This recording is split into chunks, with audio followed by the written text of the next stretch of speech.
am Jade, Mystic Jade. I am a tarot reader, eclectic witch, lover of all things paranormal, supernatural, spiritual, and true crime. And that's why we are here today. Now, today I'm going to be getting into my first true crime story because I am obsessed. Always listening to podcasts, reading stories, videos, what have you.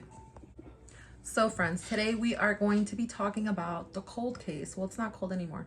The cold case of Baby Garnet from 1997. Now, I came across this story on Facebook, and it has a really interesting and surprising ending, which is why I said it's not a cold case anymore. So stay tuned and listen to this crazy story. The case of Baby Garnet has haunted investigators since 1997. All right, so let's set the scene here. It's June 26th in a tiny campground at Garnet Lake in the vast but sparsely populated Hudson Township in Mackinac County. Garnet Lake is so small that it doesn't even show up on state highway maps. So you can only imagine the confusion and the shock of the whole story for the people that lived in that county. Like, from what I read, there was mainly maybe about like 60 to 90 people that lived in that area. So, I mean, it shouldn't have really been that hard to find out who did it, right? But we'll get to that more later on in the story. Anyway, so we have a man named Bill Hansen.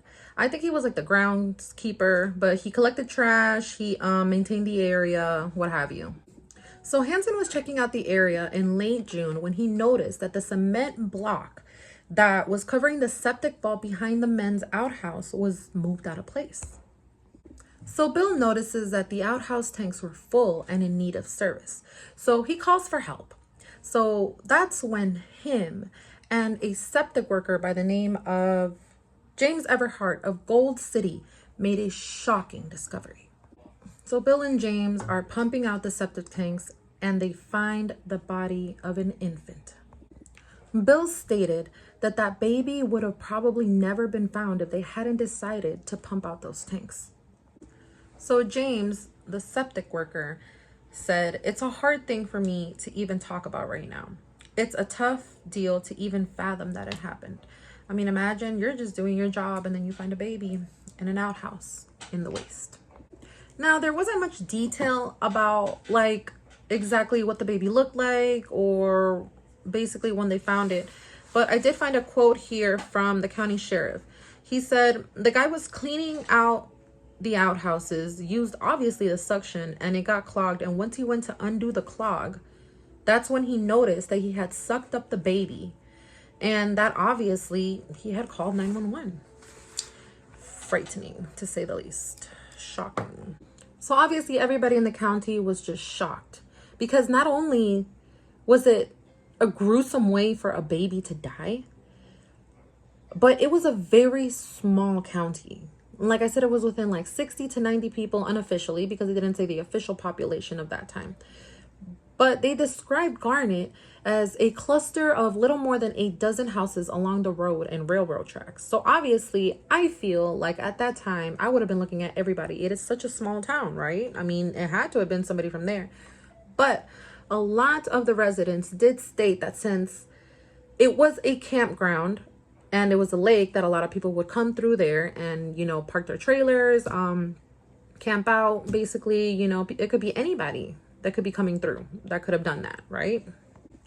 But what really struck me more suspicious than anything was that they had said that Garnet Lake had been closed for about 2 years until the new township board decided to reopen it that summer.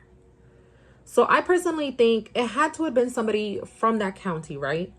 Because how else would you have known that it was open after 2 years? So fast forward later, police forensics, they take DNA, they do an autopsy. So forensic tests showed that the baby had just gestated between 38 to 40 weeks. So this was a brand new newborn baby. And they said the police believe that the baby was white and that she was left in there in the outhouse as early as June 1st. And they said an umbilical cord wasn't found. But beyond those few facts, investigators couldn't really tell what happened to her. They really had nothing to go off of besides that. I guess maybe, I mean, I don't know, that whoever did it put the baby down the outhouse, but they didn't specify whether the baby was born like alive or it was stillborn. They couldn't really tell what the cause of death was or anything. But I mean, if you really think about it, it's 1997 and forensics and technology wasn't all up there yet, right? So the case was being investigated by Mackinac County Sheriff's Department and by the Michigan State Police. So they said that they had gotten some leads and that they followed up on them. People were calling in, giving suggestions, and they were checking them out. But that eventually the leads and the calls started tapering off, right? And then basically it has gone down to really basically nothing, and they got overwhelmed. All the leads that they followed up on, nothing came from it. So they had several clues that they thought would help like point and identify the child's mother, right? So some of the things that they were looking for were unexplained weight gain over the past few months, and especially unexplained weight loss during the last month. A pregnancy that began in September of 1996. Changing clothes styles to baggy attire since April. Depression and sleeplessness during the last month. Gynecological complaints, including bleeding, and loss of menstrual cycle in the past months. So again, this being a small county, and obviously people probably know each other very well, you would think that somebody would notice these significant clues to somebody being pregnant, losing a baby, etc. But nothing ever panned out from it. Everybody agreed that it could have been somebody local, like I said, or it could have been somebody traveling through that, you know, was just traveling and ended up somewhere else. So they continued their investigation, kept questioning people, farmers, clerks, anybody that they thought would have any clue or just any inkling of what can point out to who this person that did this could have been, right? But everybody was kind of just, you know, in shock. Like they didn't want to believe that something that bad happened in a small little town in, you know, Michigan. But it did happen. And they don't know who, but somebody ended up naming the baby Baby Garnet for the lake. So sadly, right then the case went cold. They didn't find out anything from the DNA, but the community came together. They gave Baby Garnet a proper burial at a local cemetery. And then that's, I guess, what everybody thought it was going to be, a case closed. Well, not case closed, but cold case, right? But then, friends, in 2010, Ed Wilk, the current sheriff, gave the case another look. So he put some feelers out there, tried to see if he could solve any more, like get any more information, possibly try to get on the route of solving the case, but nothing came of that, right? But then fast forward years later, 2017, when modern technology entered the picture. So one of the investigators that was with Ed Wilk on this case when they reopened it had read an article from North Dakota. He believed that it was forensic genealogy that was used in a case that solved a cold case. So once he read that, he kind of started looking down a path to see if they could use forensic genealogy DNA to help solve this case. So then here comes Colleen Fitzpatrick. So she was the founder and president of Identifiers International. And I guess she had been using forensic genetic genealogy for years to help solve cases. So they had gathered all the evidence, the DNA that they had gotten from 1997. And apparently she uploaded it to something called GEDmatch and Family Tree DNA. And they went forward with the genealogy to see what they could find. And here is where the story gets interesting. So, well, more interesting, obviously, because everything is pretty, you know.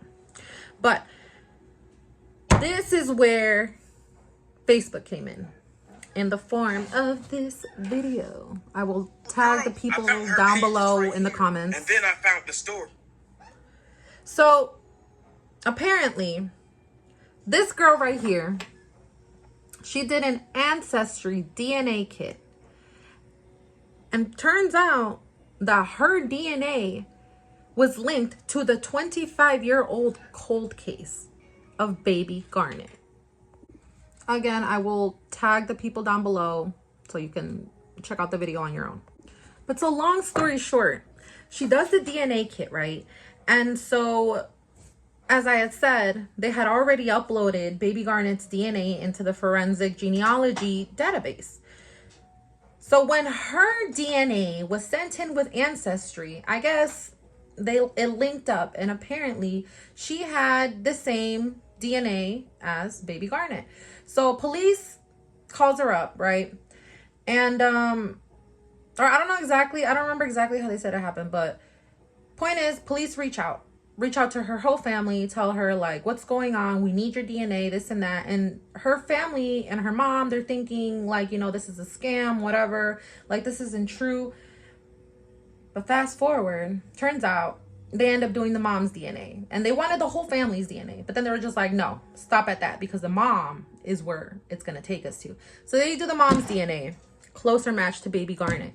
And then they find out that the girl's grandmother was the mother of Baby Garnet.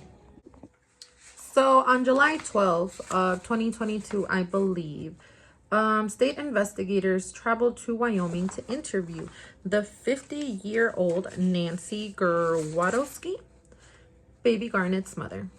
And they arrested her after interviewing her and getting all the probable, you know, cause and whatever they needed. They arrested her, and then she remained waiting extradition to Michigan to face arraignment. So from the more current research that I've done, it says here that the Michigan Attorney General's office alleged that Nancy delivered the newborn alone at her home, during which Baby Garnet died due to asphyxiation, and that this death could have been prevented by medical intervention, which she obviously did not seek. But however, the court filing, Nancy's defense argued that she unexpectedly gave birth while in the bathtub, and the fetus became trapped inside her birth canal. And she attempted to pull the fetus out of her own body, but couldn't deliver the fetus, and she lost consciousness, like some point during the delivery. And that when she was finally able to deliver the baby, that the baby died, sadly. But yeah, I guess that's what she said that happened, because I was wondering too, like, did she ever say anything? Because I didn't read anything, but this new article that just popped up, because I mean, I guess everybody's circulating about it right now. But yeah, and then I guess it said that since she didn't have access to a telephone or a cell phone line, that she couldn't call 911, and that she said that she placed the stillborn fetus in a bag and left the remains at the campground. And that her defense attorney argued that she had been in shock after having had no pain medication during a traumatic birth. So Nancy was charged with 1 count each of open murder, involuntary manslaughter, and concealing the death of an individual. And open murder carries a potential life sentence. So yeah, that's what happened, friends. Whatever the case was, I'm a mother. The way she just got rid of that baby, threw it in an outhouse out of everything, is just, no. I get it, you had a traumatic birth, but there are better ways to deal with things. Call for help, call the police. But she chose to do something horribly. She's lived with it her whole life, and now she's in jail for it. Poor Baby Garnet didn't get to live. She was a girl. She was born, newborn, didn't even get a chance at life, sadly. But it is good to hear that the community in where Baby Garnet died, they raised nearly $1,000 to bury her in a white casket at the Hudson Township Cemetery. They said that about 40 people attended her funeral, bringing her flowers and giving her lots of love and support, as she deserves. And I hope that beautiful little baby girl is smiling down from heaven. And yeah, friends, that was that. Pretty gruesome. Let me know what you guys think in the comments, and let me know if there's any other, sorry you guys, I get a little lost. Let me know if there's any other case that you guys would like me to investigate and tell you about. Bye.